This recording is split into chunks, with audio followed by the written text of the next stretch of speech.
পটলের এই রেসিপিটা যেদিন বানাই মাছ মাংস ডিম বা অন্য কিছু এক্সট্রাভাবে আর রান্না করতে হয় না। একটি পদ দিয়েই এক থালা ভাত খেয়ে ফেলতে পারবে। এইরকম একটা সহজ আর দারুণ সুস্বাদু রেসিপি তোমাদের সঙ্গে শেয়ার করব। বাড়িতে ছোটোখাটো অনুষ্ঠান হলেও পটলের এই রেসিপিটা তোমরা সার্ভ করতে পারবে।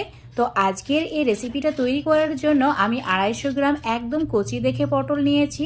পটলগুলো প্রথমেই ভালোভাবে পরিষ্কার করে ধুয়ে নিয়েছি, তারপর খোসাটাকেও পরিষ্কার করে নিয়ে আরও একবার ধুয়ে নিয়েছি। জল ভালোভাবে ঝরিয়ে নেওয়ার পর পটল ঠিক এইভাবে কেটে নিতে হবে। আমি যেভাবে কেটে নিয়েছি ঠিক সেইভাবেই কেটে নেবে। এইভাবে কেটে নিলে ভাজার সময় পটলগুলো ফেটে যাবে না।